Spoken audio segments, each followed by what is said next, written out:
Kabalita ba mo sa istorya ni David nga karnero gipabantay pagkauman?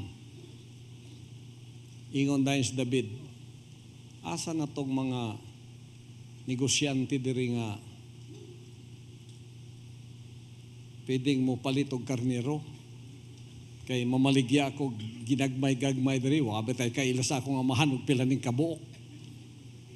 Nakig-negotiate na, nakig-balanse na dito. Tapos baligya, pila ka buok kay mong kuan, karnero, 1,500 ka buok. Bisan mo baligya ako dig mga napulo, wa may makaila. Di man na ihapon sa akong amahan kay ako ba gipapanimahala ana. Tapos gibaligya, bulsa, paguli muragway na tabo. Pero corrupt di ay. Nabo mo nabalitaan kay David ngay nanay ang gihimo?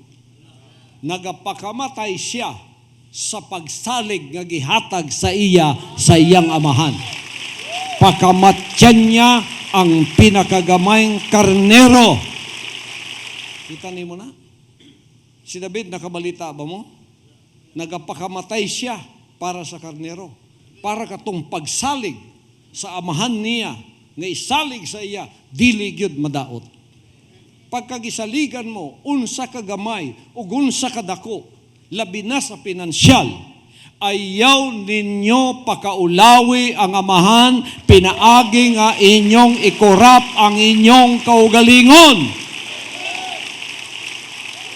Ma-administrator ka man,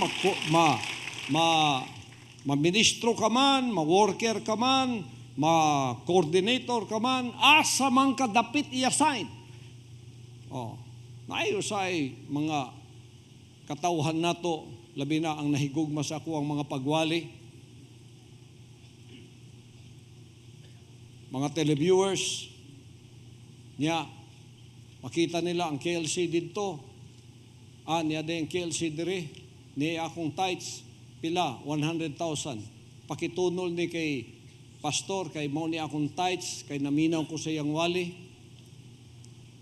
Pero in spite of the fact nga ako nagabadlong o nagakoreksyon sa mga corrupt diri nga di masaligan og kwarta, sa kalipay sa akong kasing-kasing, akong nakita mas daghan ang masaligan. Mga buutan na ay complete accounting sa tanang mga nagaabot nga mga kwarta sa ilang panudlanan, labi na gikan sa mga televiewers, kay ang ilang pagkaila sa inyo, pareha sa ilang pagkaila sa kuwa. Kaya ako may nailhan nila, dili kamo. So kung kamo membro nako, nagdahom sila nga kamo, pareho kabuutan sa kuwa, pareho ka-integridad sa kuwa. Mao nang dili nato pakaulawan ang atong pagalagad o ang atong amahan. Pinaaging makurap ang atong mga kasing-kasing, labi na sa kwartang gisalig sa tuwa.